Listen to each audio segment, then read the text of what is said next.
Life is tough, but so are you. In this video today, I'm going to be talking about a tough topic that a lot of people get a little weird talking about, and that is how to handle consistent suicidal thoughts. The struggle is real, it is happening more and more, and I'm here to help you through that. We're going to be walking through what you need to handle those consistent suicidal thoughts as you're getting the help and healing that you need, and that is creating a coping ahead plan. So what the heck is a coping ahead plan? A coping ahead plan is your personalized strategy for planning for and coping with any upcoming or potential stressors that could be coming up for you. Now, this could be going on a date, it could be taking a test, it could be graduation, really anything that might be stressful for you. So how does a coping ahead plan work? The best way is to create it before a situation happens and to have all those tools handy. This is something that's going to be a living, workable, breathable document, which means that you're going to assess and reassess what's working and not working along the way, and you might have to change it up based on different circumstances. So for example, if one of your main stress relievers is shooting some hoops, that's awesome. I'm all for that, but you probably can't do that in the middle of a math test. Making sure that you have some variation in this plan is going to be really important for you. We're going to go through the whole coping ahead plan in this video today, and if you'd like to follow along, you can get your own free guided workbook when you sign up for the self-care bundle. This plan is meant to go in order, but if you are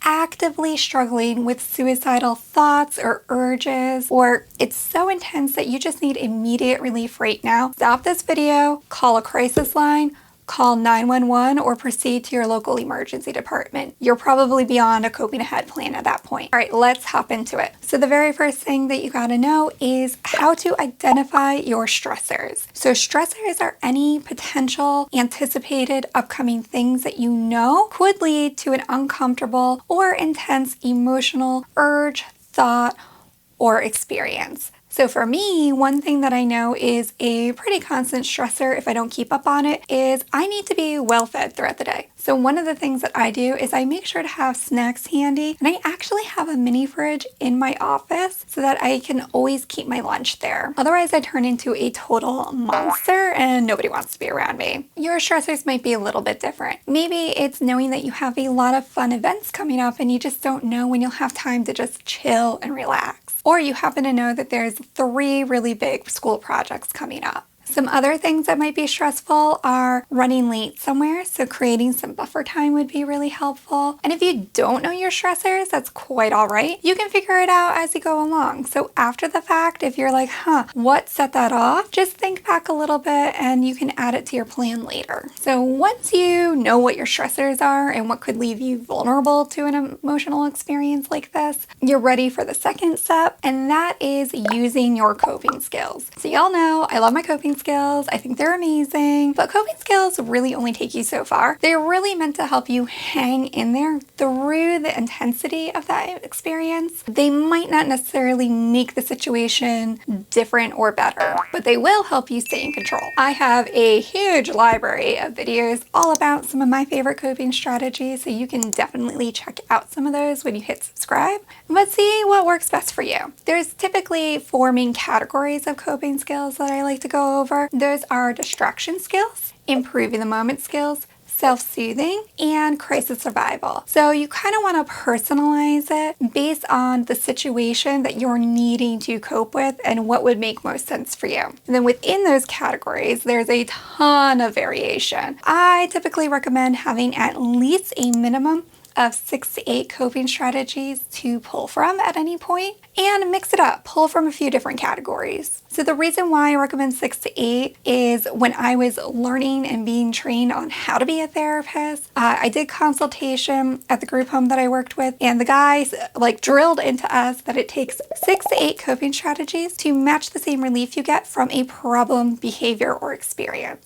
I wish I knew the research to back it up, but that's the source. And it's worked well for my clients, so I hope it works well for you. So just remember, it might take more than one. So if somebody's telling you oh, take a deep breath, that feels awesome, that's great. Therapists, we love deep breathing, but You probably are going to need more than just a few deep breaths if you're dealing with consistent suicidal thoughts. I'm just saying.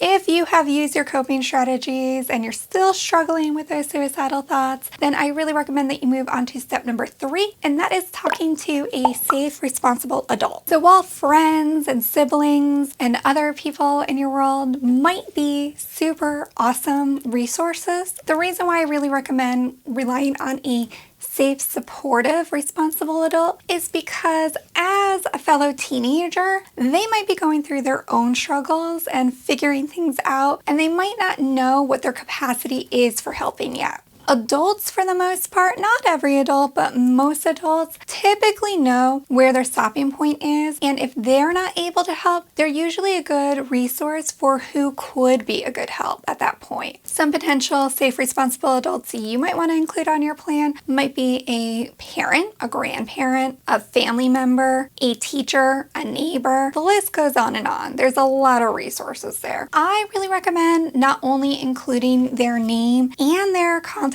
information, whether that's their phone number, social media handle, whatever is the primary form of contact. Before you put it on a plan, you want to make sure that you get their permission and have a conversation with them first. So I would really recommend starting off with letting them know how grateful you are for their support already and asking if they would be willing to be a resource for you in these times. That way, if they get a random call from you and they're like, that's weird, they're less likely to ignore it in your time of need and make a point of getting back to you pretty quickly if they're not able to answer your call right then and there. You know your stressors, you have your coping strategies, you've tried them out. Maybe you have talked to a safe, supportive adult, or maybe they weren't available and you're still struggling with this. The next thing to do would be to reach out to your current mental health providers. So if you are already working with a licensed mental health therapist or a psychiatrist or even your pediatrician, these are all great people to reach out to. So again, just check in with them about what is their policy for receiving these sort of calls after hours. For the kids who work with me, I let them know that I do my best to return their calls, their emails, their texts as soon as I'm able to, but I also like to remind them that I'm a very heavy sleeper. So if they're reaching out to me in the middle of the night, I'm probably not going to get that until the morning. But when I do, I will reach back out to them and we'll make a plan together about what to do next. If you've tried that or you're still struggling or you're not able to get in contact with somebody, the next thing would be to call your local crisis number. So in the United States and Canada, you can text 741-741 anytime, 24 hours a day, 7 days a week to reach the crisis text line. YouTube has a great resource that I've included right in the description below that you can click on and find your local number. Now you might be thinking like, hold up, Mallory, I don't want to call a crisis number because they're going to send me to the hospital. I'm here to tell you that most people who are trained as crisis line operators are highly motivated not to send you to the hospital unless you need it. The whole point of having a crisis line is so that you can get support right here, right now, without having to go to an emergency department for help. Now, if it's looking like that is what you need, they will do everything in their power to make that happen too. Which leads me right into the last part of this coping ahead plan, and that is if you have tried all of these strategies, you have identified and named your stressors, you have used at least 6 to 8 coping skills, you have talked to or attempted to talk to a safe, responsible adult, you have talked to or attempted to talk to your mental health treatment team providers, you have called and talked to somebody at your local crisis line, and you are still struggling with consistent suicidal thoughts, it's probably time to go to the emergency department to make sure that they can get you some immediate help and relief. The journey to handling consistent suicidal thoughts and healing is not something that can be done alone, which is why it's really important to figure out how you can talk to your parents about this. If that's something that you're struggling with, you definitely want to check out the video right over here. And if you found the information in this video useful and helpful and you'd like even more, make sure you hit that subscribe button. Thanks for watching.